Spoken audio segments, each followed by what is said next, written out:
Empirical Alignment, Part 10 of 11. 10 days aboard the Faxion had created a transformation so dramatic in Fifi that she was barely recognizable.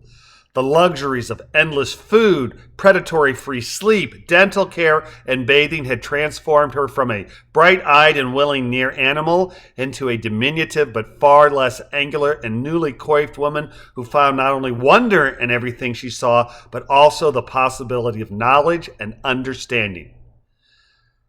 Though the 3 kilos she had packed on her 1.4 meter frame during her short time on the Faxion had allowed her to rise above emaciation, she remained extraordinarily thin. It was, however, the transformation within that was most dramatic. Sitting in the foremost part of the aircraft with Wang Yiying, Zhang Min, and Zhang Wei, Fifi asked, "How long before we land?" "1 more hour," Wang Yiying replied from the pilot's seat. "This is the longest flight I've been on since I started work with the Xilu Duren project." "Me as well," said co-pilot Zhang Min. "Only time I've heard of a Xilu Duren flight requiring a co-pilot is for extractions." "Extraction?" Fifi asked. "Yes," Zhang Min replied solemnly. "Not every tribe of Xilu Duren is ready to be repatriated. When you return, you must be diplomatic, lest you anger your graybeard and he destroys you for defiling his inanna." "I will be cautious." "Speaking of cautious," Zhang Wei opined, "this rule for 2 pilots on flights greater than 2,000 kilometers is antiquated. These babies can practically fly themselves."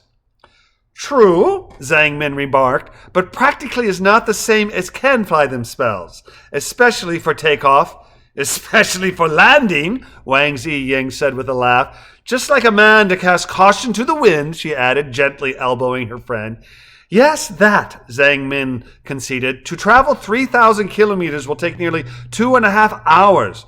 Imagine if something happened to the pilot and we had to radio the ship for another aircraft. 5 or 6 hours surrounded by hostiles could be the difference between taser and lethal force." "Bah! We would not fly subsonic if an away team needed extraction," Zhang Wei declared. "We could arrive within an hour after scramble." "We could," Wang Yiying said with a nod, "but for this distance the 2-pilot redundancy is prudent.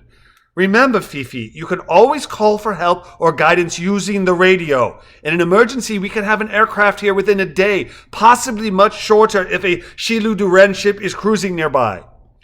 "I am grateful for the radio. I'm sure I'll have many questions." "Just be cautious," Zhang Min admonished. "We have lost liaisons in the past because they underestimated the superstitions of their tribes. Voices emanating from nowhere can be viewed as evil magic," she added, tapping the small radio that sat at Fifi's elbow. "I will be careful,"